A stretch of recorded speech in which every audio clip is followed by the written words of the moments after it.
তো গণপূর্ত অধিদপ্তরের বাছাই পরীক্ষা 2001 সালের প্রকৌশলী সিভিল। তো এই পরীক্ষাটির একটু প্রশ্ন সলভ করব। তো গার্টার চেইনে যথা উপযুক্ত ব্যবহার করা হয়। তো এখানে উত্তর দিচ্ছে সি নাম্বার, লিখছে যে কি ক্যাডাস্ট্রাল সার্ভে সিএস, মানে সিএস এই সিএস এর মাধ্যমে গার্টার চেইনে যথা উপযুক্ত ব্যবহার করা হয়। তারপর হাতে তৈরি প্রথম শ্রেণীর মশলাবিহীন ইটের আকার কত?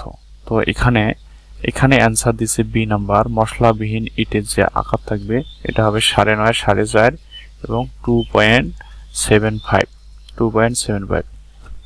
তারপরে আছে 100 ঘনফুট গাঁথনিতে ইটের প্রয়োজন কতটি? বি নাম্বার 1150টি ইটের প্রয়োজন। 1000 ঘনফুট গাঁথনিতে 150টি মানে 1150টি ইট প্রস্তুত করার মাটিতে যার পরিমাণ সর্বাধিক থাকা আবশ্যক। এখানে উত্তর সি সিলিকা। তাহলে সিলিকা ইটের মধ্যে সবচেয়ে বেশি থাকতে হবে সিলিকা।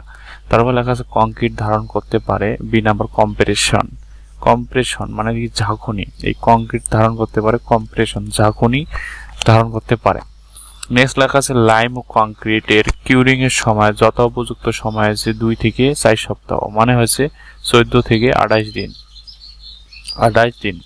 তারপরে লেখা আছে জল ছাদে চুন ও সুরকি খোয়ার অনুপাত কত? তো এখানে উত্তর হবে ডি নাম্বার 2:7:2:7। এই জল সাথে চুন সুরকি খোয়া, চুন হবে চুন 2 সুরকি 2 খোয়া 7। তারপরে আছে যে সাধারণভাবে স্থায়িত্ব সমভাবে বিস্তৃত লোডের বিমের সর্বোচ্চ মোমেন্ট কত হয়? এখানে উত্তর দিচ্ছে বি মাঝখানে। বিমের সবসময় মাঝেই মোমেন্ট হয়। তাই ক্যান্টিলিভার বিমের সর্বোচ্চ মোমেন্ট কোথায় হয়? সাপোর্টে। ক্যান্টিলিভার বিম যখন সাপোর্টে হয়, কারণ ক্যান্টিলিভার বিম ঝুলন্ত থাকে। তাই এখানে মাঝে তো ফাঁকা থাকে, তাহলে ভর পরে এই দিকে, তাহলে এখানে একটা সাপোর্ট, এখানে একটা সাপোর্ট, এই কারণেই এই সাপোর্টেই হয়ে থাকে। পুরুত্ব বিশিষ্ট একটি স্লাম এবং মেইন রিফ্রেশমেন্টের সর্বোচ্চ স্পেসিং মানে কি ফাঁকা কতটুকু? এখানে উত্তর যে 3D পর্যন্ত। 3D মানে ডি হচ্ছে কি ব্যাস, তাহলে 3 ব্যাসের 3 গুণ। গার্টার চেইন যথোপযুক্ত ব্যবহার করা হয় কোন ধরনের সার্ভেতে? ওখানে উত্তর লেখা আছে ক্যাডাস্ট্রাল সিএ। এই garter CA plan table surveying এর জন্য কমপক্ষে কতটি স্টেশন আবশ্যক? এখানে লেখা আছে 3টি। Plan table serving, plan table একটা মনে করে প্ল্যান আছে, এই প্ল্যানে একটা টেবিল সার্ভিং করতে কমপক্ষে স্টেশন থাকার দরকার 3টা। পাওয়ার স্পেসিফিং অনুযায়ী মশলাবিহীন ইটের আকার কত? এখানে ওই যে 4 সেন্টিমিটার, 24.2 সেন্টিমিটার, 11.4 সেন্টিমিটার, এবং যদি আমরা এটা লিখতে চাই তাহলে 24.2 সেন্টিমিটার হবে দৈর্ঘ্য, প্রস্থ হবে 11.4 সেন্টিমিটার, আর পুরুত্ব হবে 7 সেন্টিমিটার। তারপরে লেখা আছে 100 ঘনফুট গাঁথনিতে কয়টি ইটের প্রয়োজন? কিছুক্ষণ আগে আমরা কিন্তু পড়েছিলাম 1150টি ইটের প্রয়োজন। তো ইট প্রস্তুত করাতে মাটিতে যা সর্বাধিক পরিমাণ থাকা আবশ্যক। তো এখানে ইটের প্রচুর পরিমাণে কি থাকতে হবে? সিলিকা থাকতে হবে। সিলিকা না থাকলে ইট প্রস্তুত করা যাবে না। কংক্রিট ধারণ করতে পারে, কম্প্রেশন, এটা আমরা পড়ছিলাম। তো লাইম এবং কংক্রিট এটাও আমরা পড়ছিলাম। নেক্সট আছে লাইম এবং কংক্রিট সিমেন্ট এর কিউরিং এর টাইম, এটাও 2 থেকে 4 সপ্তাহ, এটাও আমরা পড়ছিলাম। তারপর লেখা আছে 4টি ম্যাটেরিয়ালস ABC এবং লস অ্যাঙ্গেল এবং অ্যাব্রিভিয়েট ভ্যালু যথাক্রমে 30 ডিগ্রি, 30, 15, 40 এবং 25 হলে সবচেয়ে শক্ত হার্ডেস্ট ম্যাটেরিয়ালস কি? এখানে উত্তর হচ্ছে বি নাম্বার বলছে যে এখানে hardest materials B number 30% materials. তো এখানে 4টি ম্যাটেরিয়ালস এখানে দেওয়া আছে। এই ম্যাটেরিয়ালস এগুলো ম্যাথগুলো পরে নিয়ে আসবো। তারপর লেখা আছে হাইওয়ে ইঞ্জিনিয়ারিং স্ট্যান্ডার্ড অ্যাক্সিস লোডের মান কত? এখানে উত্তর হচ্ছে 1800 আইবি পাউন্ড। আইবিতে প্রকাশ করা হয় পাউন্ড। 18,000 আইবি মানে পাউন্ড। সিমেন্ট কোন পরীক্ষায় ভ্যাটিক অ্যাপ্রোপ্রিয়েট ব্যবহার করা হয়?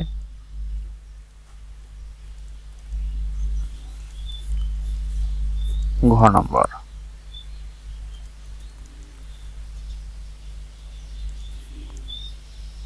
তো এখানে উত্তর দেওয়া আছে সবগুলো। ইনিশিয়াল সিডিং টাইম সব ক্ষেত্রেই ব্যবহার করা হয়।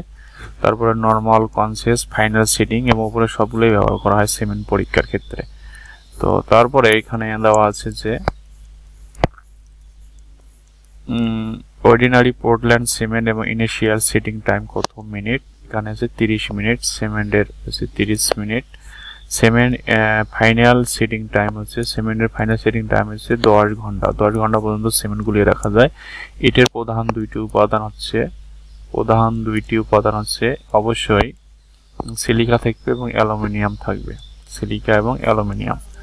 পোর্টল্যান্ড এবং সিমেন্টের প্রধান দুইটি উপাদান হচ্ছে কি, খ নম্বর ক্যালসিয়াম অক্সাইড এবং সিলিকা, ক্যালসিয়াম অক্সাইড এবং সিলিকা।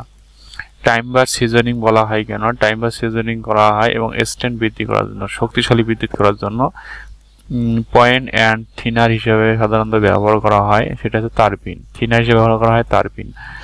ওয়াটার বাউন্ড এবং ম্যাকাডম এর বিল্ডিং ম্যাটেরিয়ালস হলো বিটুমিন। বিটুমিন দ্বারা এই ওয়াটার ব্যান্ডাম মানে কি ম্যাকাডাম, ম্যাকাডামের ক্ষেত্রে বিটুমিন ব্যবহার করা হয়। ফ্লেক্সিবল প্রেভেন এবং ওয়্যারিং কোর্স কি দ্বারা তৈরি করা হয়, এখানে উত্তর খ number admixture, bitumens, materials and aggregate. Next আছে রেল লাইনের স্লিপারের কাজ কি। রেল লাইনের স্লিপারের কাজ হলো সাপোর্ট দ্য রেল, রেলকে সাপোর্ট করে। তারপরে keep rail and correct aggregate গুলোকে সঠিক রাখায়। তারপরে ডিস্ট্রিবিউট লোড অ্যান্ড আদার ব্যালেস্টার, সেটাগুলো রাখে এবং উপরে সবগুলো, উত্তর এখানে উপরে সবগুলো। তা মিটার গেজ রেলের মধ্যে দূরত্ব হলো, মিটার হচ্ছে মিটার, তাহলে অবশ্যই এখানে 1 মিটার। তারপরে লেখা আছে কি থিওলাইট দিয়ে মাপা হয়, তার ভার্টিক্যাল এবং এই হরিজন্টাল এবং ভার্টিক্যাল থিওলাইট দিয়ে মাপা হয়। তা while circle bearing system is 25 degree থেকে এবং 15 ইতে ইস্ট এর মান হবে খ নম্বর 154.45। তো এর ম্যাথ আছে, একটু ম্যাথটা নিয়ে আসা লাগবে। যদি এ ও বি যথাক্রমে এত হয়, এ স্থানের RL 100 হয়, তাহলে বি স্থানের RL কত।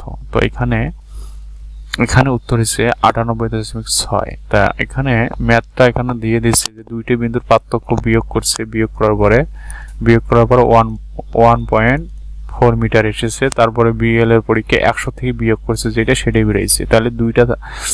তাহলে আমাদেরকে এখানে দেখতে হবে যে দুইটা মান দেওয়া থাকলে বিয়োগ করতে হবে, সেখান থেকে 100 বিয়োগ করতে হবে। তা সিম্পলি আনসাপোর্টেড রেইনফোর্স কংক্রিট বিমের মেইন রিইনফোর্সমেন্ট কোথায় দেওয়া হয়। তো আমরা কিছুক্ষণ আগে এটা পড়ছিলাম। তো এখানে দেখি কি লাগছে, ক নাম্বার অবশ্যই নিচে দিতে হয়, এখানে যে নিচে দেওয়া আছে সাপোর্ট বা বিমে।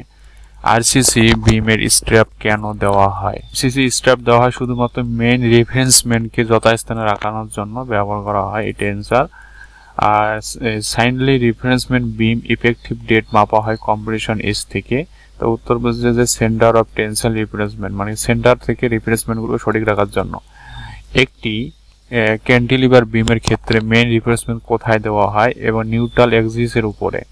ক্যান্টিলিভার বিমের ক্ষেত্রে নিউট্রাল এক্সিসের উপরে কিন্তু দেওয়া হয়। তো একটি সিম্পলি সাপোর্ট রেক্ট্যাঙ্গুলার বিম এবং ভার্টিক্যাল স্ট্র্যাপ স্পেসিং কত, খ নাম্বার সবচেয়ে কম সাপোর্টের নিকটে। 1:2:4 অনুপাতে 1000 ঘনফুট কংক্রিট সিমেন্টের প্রয়োজন কত, 18 ব্যাগ। তাহলে এটাকে আমরা যেহেতু এত অনুপাতে ঘনফুট দিচ্ছে, এখানে প্রথম হবে সিমেন্ট বালু পানি, তাই পানি সিমেন্ট বালু। তাহলে এখানে 1000 ঘনফুট 18 ব্যাগ, এটা একটু ম্যাথ করলে বেড়ে যায়। কোর্স এগ্রিগেটের ক্ষেত্রে লস অ্যাঙ্গেল টেস্ট হিসেবে নির্ণয় করা হয়। তো এখানে বলছে অ্যাব্রেশন ভ্যালুটা আমিও জানি না, আপনারা জানলে কমেন্টে জানাবেন। সোলেম টেস্টের জন্য ব্যবহৃত মডুলের ক্ষেত্রে সাইজ কত, মডুলের ক্ষেত্রে সাইজ 10 সেন্টিমিটার, মডুলের ক্ষেত্রে সাইজ 10 সেন্টিমিটার। লেখা আছে যে কংক্রিটের অ্যাডমিক্সারের ক্ষেত্রে স্লাম এবং ভ্যালু বৃদ্ধি পেলে কংক্রিটের ওয়ার্কস এবিলিটি কি হয়, অবশ্যই ওয়ার্কস এবিলিটি বৃদ্ধি পায়। 18 দিনে কিউরিং এ কংক্রিট কি পরিমাণ শক্তি অর্জন করে, অবশ্যই 100%, যেহেতু কিছুক্ষণ আগে বলছি 2 থেকে কত 4 সপ্তাহ উইক। তারপরে লেগেছে কি ম্যানোমিটার দিয়ে কি পরিমাপ করা হয়, difference pressure between 2 points pipe, মানে পাইপের 2 পয়েন্টের প্রেসার চাপ পরিমাপ করা হয় ম্যানোমিটারে যায়। মানে কি আমাদের লোসিং এর অনেকগুলো অঙ্ক করেছি, নির্গত পাইপ। তরলের ডুবন্ত কোনো তরলের উপর রেস্টুরেন্ট প্রেসার যে পয়েন্টে কাজ করে তাকে বলা হয় centre of pressure. Centre of pressure বলা হয়। বাংলাদেশে বাৎসরিক গড় বৃষ্টিপাতের পরিমাণ কত? এখানে উত্তর খ নম্বর 2000 মিলিমিটার।